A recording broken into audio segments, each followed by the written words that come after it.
They said, no one remembers what happens before the age of 5, so it doesn't matter. But that's a lie, because what you don't remember still runs your life. How does your childhood trauma affect adult relationships?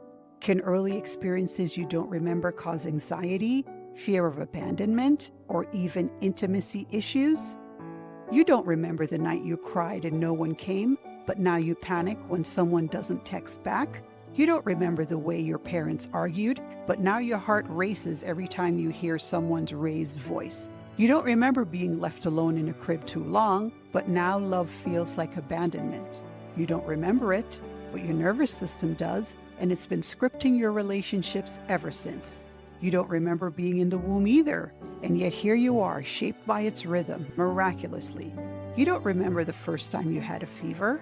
You don't remember the first time you had a fright.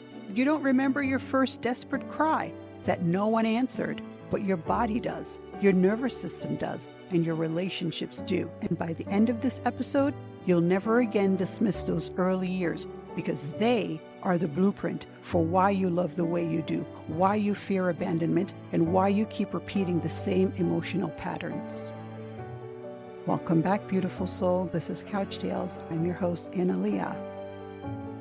And today we're going back, all the way back to the years people love to dismiss, ages 0 to 5. So let's look at this myth. Freud was one of the first to say it plainly, quote, the child is the father of the man, end quote. He didn't mean biologically, he meant psychologically. He believed that even before we have language, our brain is storing experiences emotionally, not as sentences, but as impressions, as felt truths, as somatic echoes. That's why we call it implicit memory. You don't remember the event, but you remember the feeling. You remember the fear of being left. You remember the ache for affection. You remember the startle at raised voices. They live in your nervous system, not in your diary. Today's neuroscience agrees, actually, the first 5 years of life are when over 90% of the brain structure is built. By age 3, the brain is producing over 1 million new neural connections every second. 1 million every second. These years aren't forgettable, they are foundational. As child psychiatrist Dr. Perry explains, quote, the brain is most sensitive to experiences in the early years, especially relational ones. Translation? The way your caregiver held you or didn't, the way they soothed you or shamed you, it becomes your emotional template. It becomes your default setting for trust, for love, for safety, even for self-worth. Let's be clear. Just because a baby can't speak doesn't mean it can't suffer. Babies feel terror. Babies feel grief. Babies feel neglect, even when no one notices that it's happening. Abandon a toddler emotionally, and their brain registers it as trauma. Repeated emotional distress? Well, that's relationship post-traumatic stress disorder in the making. So when someone says, oh, they won't remember, what they really mean is they won't call you out on it until much, much later. Still think the early years don't matter? Let me show you how it shows up. The woman who needs constant reassurance and love?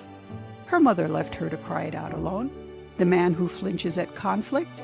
His father was unpredictable and violent when he was 2. The adult who never asks for help? Likely because at age 4, they learned that no one responds anyway.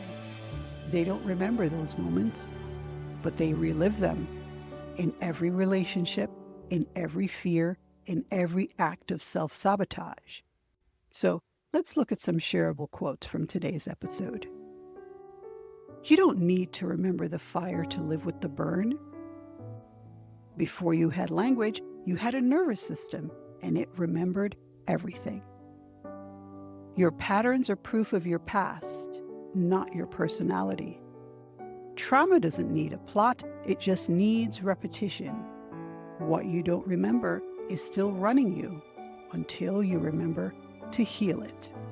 So no, what happened between ages 0 and 5 isn't irrelevant. It is your original story. It's why some of us fear intimacy. It's why we avoid eye contact. It's why we choose the emotionally unavailable to love. Because the body remembers. And until we stop dismissing those early years, we'll keep calling our trauma bad luck in love. But healing begins with recognition, and you, beautiful soul, are brave enough to remember healing begins with recognition. We can only plug a leak once we know where the water is spilling from. So, until next time, beautiful soul, stay curious, stay kind, and remember, you are brave enough to remember what you were never able to say, because what your voice couldn't express, your body always knew. I'd love to hear your story. Drop a comment below, and let's hold space for each other in this community.